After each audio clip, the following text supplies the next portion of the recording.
This is Pet Life Radio. Let's talk pets.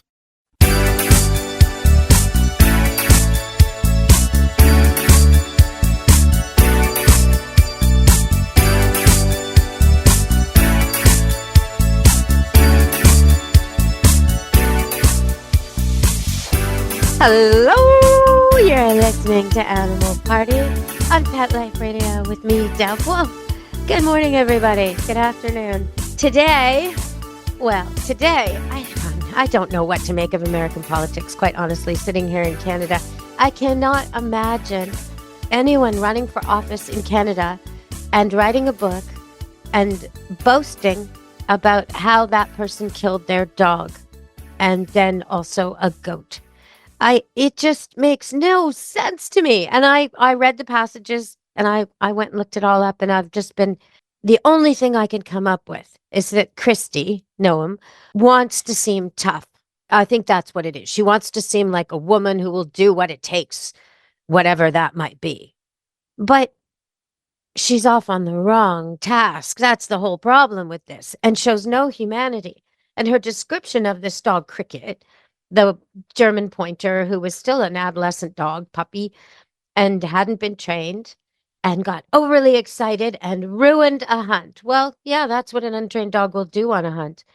And then she took it to her friend's house with chickens shortly after, and it attacked the chickens. Well, it's not been trained. It's not been trained to stay away from chickens. It's not been trained to fetch ducks properly. It hasn't been put into a situation where it observes and learns. Nothing's been done with this dog. And she decides to kill it. So she takes it to a gravel pit and kills it. And then after that, I mean, I don't even know how you could even do that. Why not rehome it? Why not find it a home that isn't a hunting home? It's so simple. It's so simple. Today happens to be adopt a dog from a shelter, adopt a pet from a shelter day. And here she is just killing it. The dog didn't attack a person.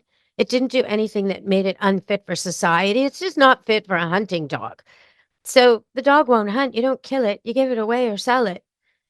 Then she goes and decides the goat needs to be killed. Why, you ask? Would a goat need to be killed? Well, apparently it was musky smelling. I've never met a billy goat that didn't stink. That's just the way they are. You don't kill a goat for smelling like a goat. That's insane. And he was slightly aggressive or posturing with the children. Billy goats are like that. They use their horns to break things and bash things, and they bring about contests. They like to do, when men sometimes get together and they arm wrestle, or you'll see boys play fight really hard to see who's strongest, or when two dogs that are friends meet at the park, sometimes they'll run at each other so their chests hit. And they're just trying to see who's the tougher one of us, who's the bigger dog, right? Well, that's what goats do all the time with each other. They're constantly testing. And if you don't like that, you don't get a goat. If your goat is misbehaving, you sell it. You don't shoot it. So I'm really hoping that this will affect her political career. In Canada, I really don't think that we would vote for a woman who brags about killing animals, especially in these circumstances. It wasn't, I saved my children from an attacking bear. Okay, we'd vote for a woman for that up here in Canada. We would, but not I saved no one and killed a dog for no reason. That's just terrible, Kristi. So I hope you all are paying attention to this and considering this, because it really does show to character, and that someone could get something so wrong that they would think their only option or their best option is to take a life is really shocking. And then to not have remorse about it, to think that that's something that would help you on the campaign trail. She's just way off. This woman's lost her marbles. So I'm not going to talk about her anymore. I surely hope I won't have to. I hope you all aren't going to vote for her. All right, I hope she never gets put on the ballot, because this woman is bad news. Bad news. All right, everybody, we're going to take a break and come back to some good news on Animal Party, Pet Life Radio.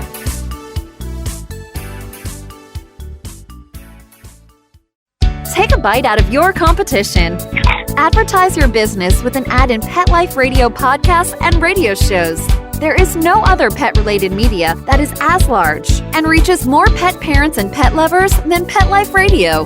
With over 7 million monthly listeners, Pet Life Radio podcasts are available on all major podcast platforms. And our live radio stream goes out to over 250 million subscribers on iHeartRadio, Odyssey, TuneIn, and other streaming apps. For more information on how you can advertise on the #1 pet podcast and radio network, visit PetLifeRadio.com/advertise today. Let's Talk Pets on PetLifeRadio.com.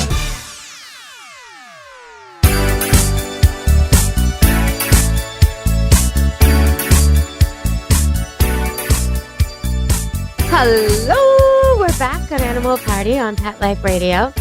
And I was watching TV, as you do, and there was a commercial, and it was about a brand new kind of litter box, the latest, greatest litter box. And if you've got a cat, you got a box somewhere in your house that stinks. And no matter what you do, no matter what litter box you get, as soon as you clean it, the cat wants to use it. And it always has that, special scent, that fragrance. So litter box is a big problem for cat owners. It's a huge issue. But this company decides to advertise their product by saying this line. The announcer opens up the commercial with the line that says this: "We all wish we could hear what our cats think." Okay. Do we? Do we really? Do I want to hear what my cat thinks? I don't know. I think they might have very dark thoughts or commanding. Sometimes when I look at my cat, I swear he's not thinking good things. I don't know if I want to hear everything my cat thinks. Bird, bird, bird, bird, bird, bird. Is that what I want to hear? I'm not so sure about that. But I would like a litter box that didn't smell. So if you can come up with one, I'll buy it. I think they'd probably say things like, feed me, feed me, feed me, feed me. I think they'd be very repetitive. Oh, what if you had a cat with OCD? No, I do not want to know what my cat thinks. I don't want to hear my cat. How about you? If you want to hear your cat, let me know. And if you think you do hear your cat, let me know what your cat's saying at deb@petliferadio.com. You can send me real questions. My dog won't come. My dog hates my neighbor. My dog won't stop barking. My cat won't sit still. My cat hates the vet. My cat scratches all the time. My cat doesn't like my dog. Anything like that. Or why does my cat do this thing? Or why does my dog do this strange thing? You can ask me anything like that, and I'll answer it, or I'll get an expert to answer it if I can't answer it myself. So anything pet behavior is very, very welcome. But also just the bizarre. I'm always interested in hearing from pet owners about anything they're thinking about. So that's deb@petliferadio.com, Deb Wolfe at petliferadio.com, either way. And you can do it with a voice clip. You don't have to type it out. You can just send me a voice clip off your cell phone, and then we'll play you asking your question, and we'll answer it. All right. So there's been some more pets in the news, and that's what I'm gonna cover today. Sometimes, though, I notice pets come with really interesting names. And one dog, the first dog that Prince owned, was called God. Well, that's a very strange name to call a dog. A dog checked into my kennel the other day. We're at Camp Good Dog here up in Vancouver, British Columbia, Canada. Dog checked in with two names. Not one name. No, not just Chuck, but Chuck Norris. Yep, Chuck Norris is staying at my kennel right now. Yeah, I wish. Well, anyway, Chuck Norris, the dog, is staying at the kennel, and he sure suits his name. Sometimes I think people give a dog a name too quickly, and sometimes they take too long. Sometimes they give a dog a name, the first name that comes to them. They see him and they go, oh, he's so cute. Let's call him Cutie. And then they realize that, there's a lot of dogs called Cutie. A lot. You're standing in the park and you're calling Cutie, and your dog's ignoring you, and other dogs are coming, and it's not really the best name. So you kind of want to come up with something unique. But then there's people who wait so long that the dog chooses his own name. So I have two customers at my kennel over the years. Both have had the same problem. They waited too long to call the dog to come up with a name, and so they started spelling it. And they would say to each other, hey, does the DOG need to be fed? Oh, I don't know. Did you walk the DOG? And that went on for a few weeks until the dog decided his name was DOG. Just like it's spelled, DOG. So now we got two dogs that come to Camp Good Dog called DOG. And actually, I think that's a great name. But if you do take too long, your dog may decide for himself. So get busy on picking those names if you've got a new pet, and make sure it's something a little bit unique. We really do have enough Maxes and Bellas, and I am telling you, if you go to a park and call one of those names, you will get other dogs. So try and come up with something a little bit different. Okay, we're going to go to a break and come back on Animal Party, Pet Life Radio. Stay tuned. Begging to hear more of your favorite show? Full episodes of all our shows are available on demand. Go to PetLifeRadio.com to fetch our entire lineup of Possum Pet podcasts. Also, dig us up in iHeartRadio and iTunes. Let's talk pets. Live and on demand, only from Pet Life Radio. Let's talk pets Let's talk pets on Pet Life Radio. Pet Life Radio. PetLifeRadio.com.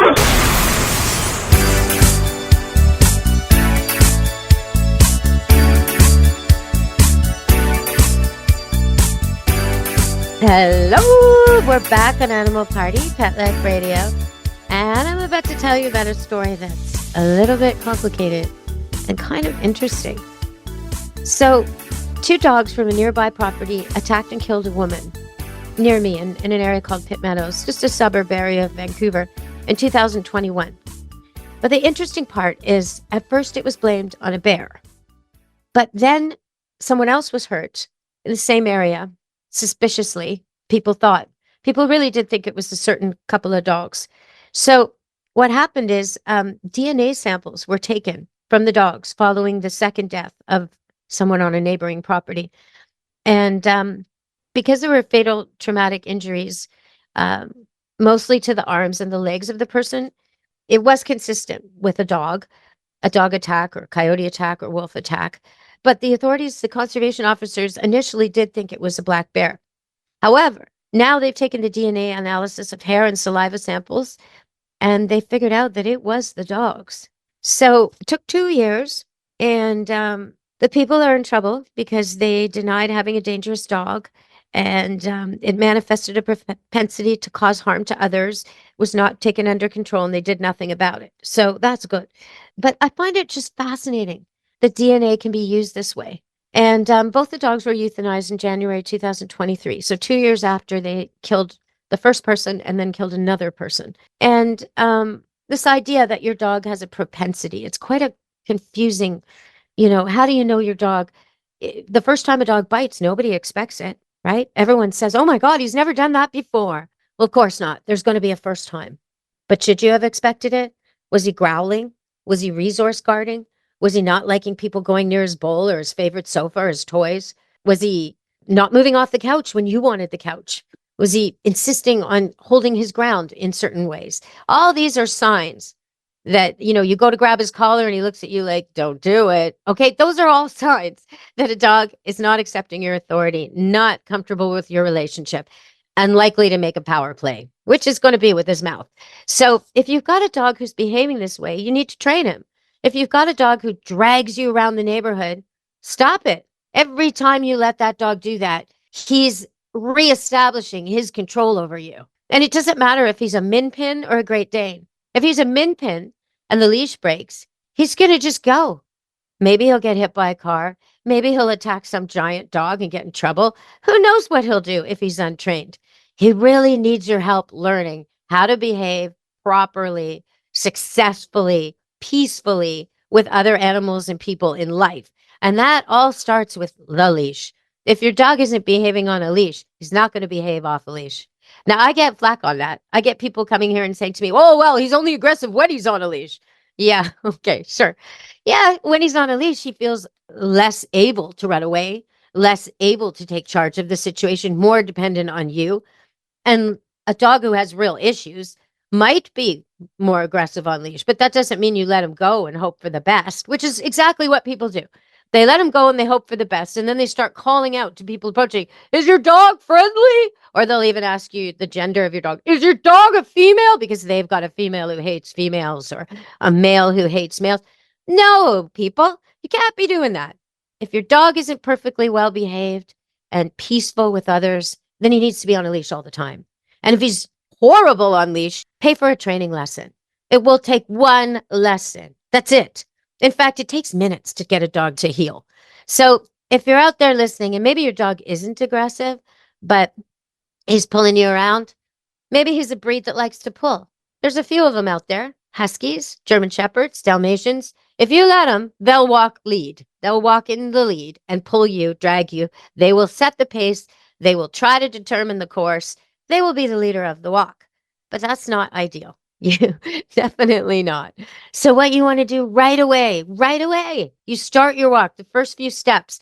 If he's pulling or she's pulling, you just stop. I'm not walking rudely. I only walk politely. It doesn't take very long for most dogs to learn, literally minutes, seconds. And they go, wait a minute, if I pull, she stops, so I'm not going to pull anymore because I really want to go to the park. Simple. The trick is to remember, because later on in the walk, you'll forget. You'll be talking to a friend or drinking your mocha or just thinking about things, and the dog will start pulling in its own habit. And that's when you got to correct him again. Stop walking. If he wants something badly, like to get to his friend or to greet your daughter coming home from school or to play in the park, or there's a destination he wants, that's great. Use it. You're going to show him that when he heals nicely, he gets that destination. When he's rude, you go the opposite way. He watches as your daughter's standing there and you guys walk away from her, even though he wants to greet her. And it's a total wake-up call for him. Mind blown. He just sits there going, what are you doing? What are you doing? And then he starts to pay attention. As he heals and you walk toward her, oh, great. He gets all excited again and he breaks the heel and you turn away. And you just keep doing that until he accepts that if we walk nicely, the world is ours. We get everything we want. And if we walk rudely, we get nothing. So if you're interested in seeing that demonstrated, I have it on YouTube. It's free. Just go on there. Deb Wolfe Pet Expert on YouTube. There's about, well, probably 50 training tips, but there's about 5 really solid core training tips. Come, sit, stay, heel, all the basics. So go to that. Check it out. Gives you many ways to train many different kinds of dogs very easily, very quickly, with a lot of positive approach. There's nothing unpleasant at all. You'll be having a good time. Your wrists won't hurt. Your arms won't hurt. The dog won't be upset with you. He'll actually enjoy the training. And even though you might think your dog wants to lead the walk, he'll love the walk more when you're in charge. So I'm going to leave you with that training advice. And let's see.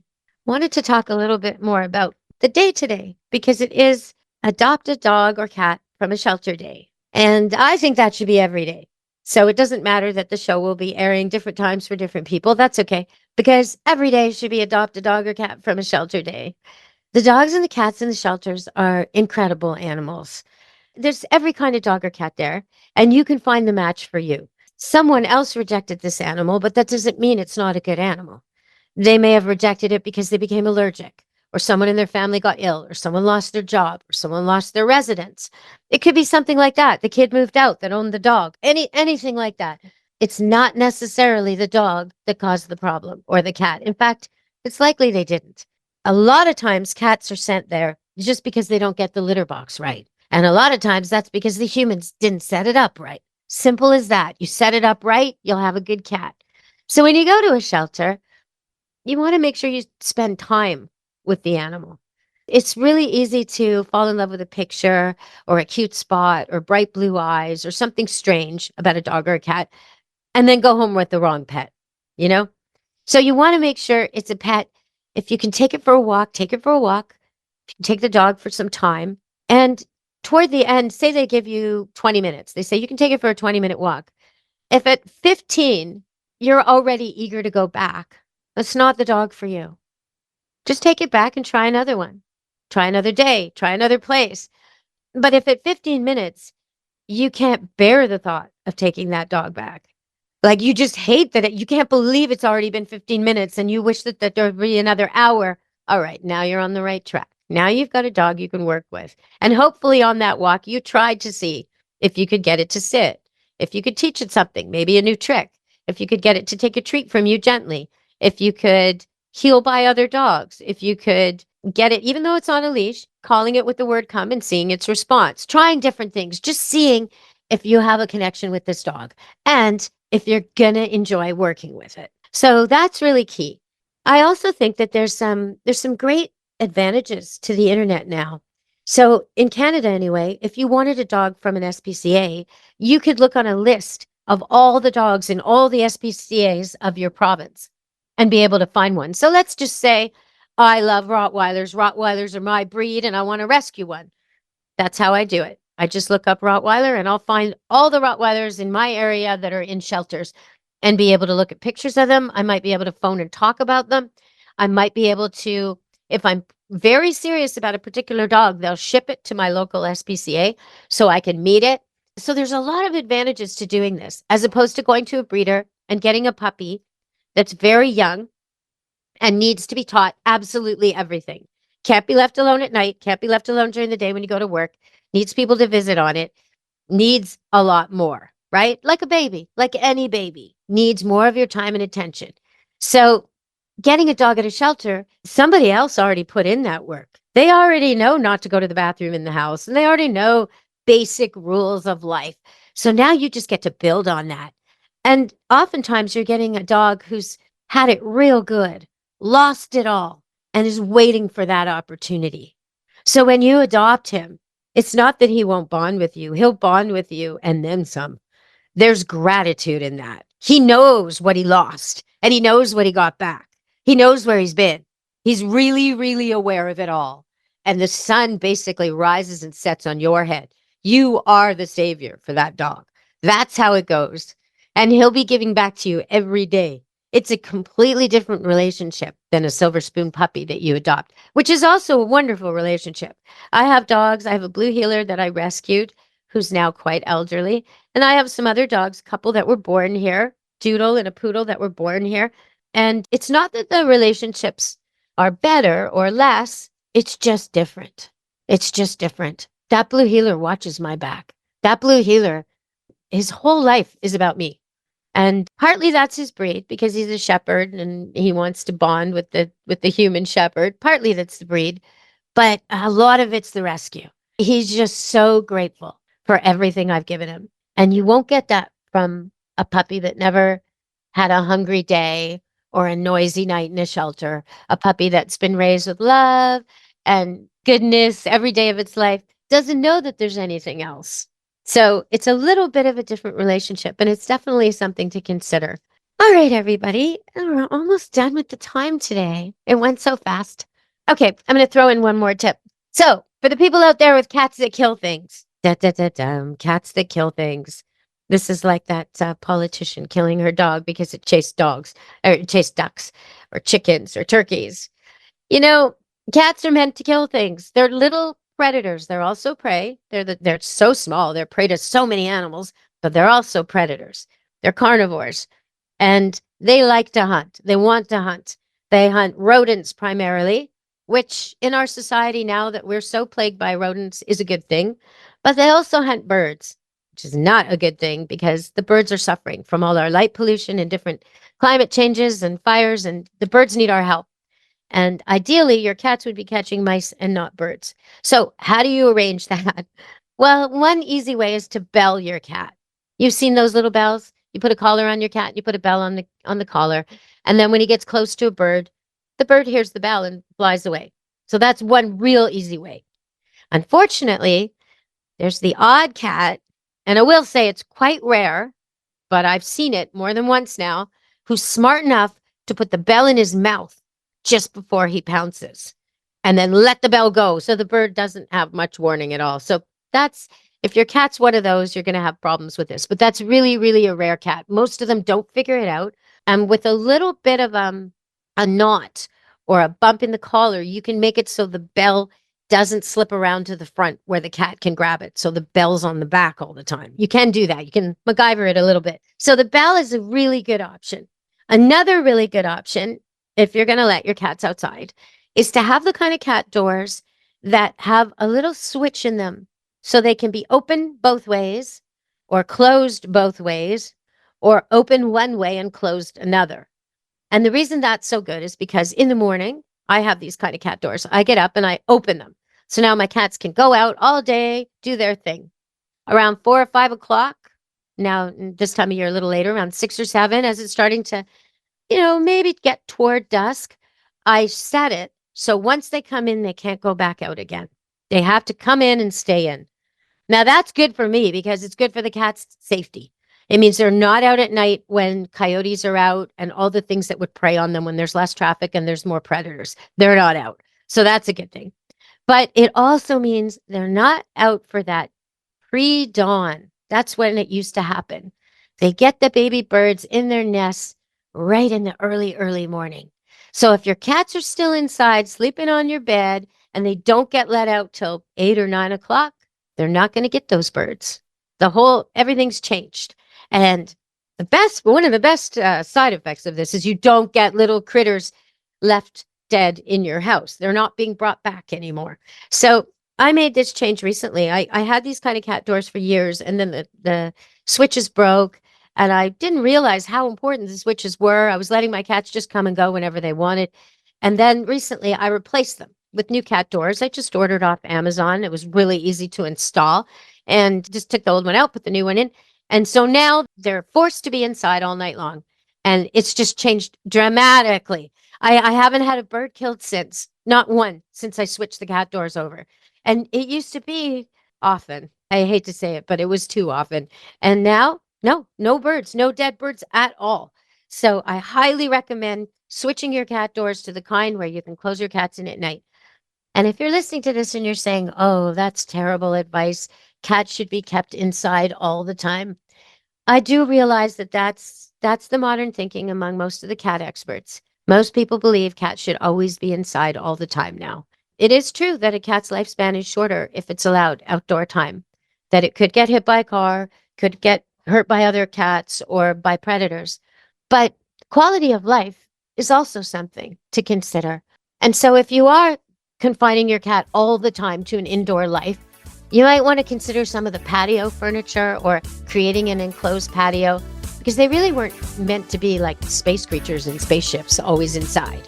They are animals meant to be in the outside. So if you are going to have cats that are indoor only, please consider creating an outdoor safe space for them where they can't escape, but they can at least experience the outside, the sunshine, the shade, the sounds of nature, the smells of nature. You'll have a happier cat and you'll have a less fat cat if it has outdoor time, everybody.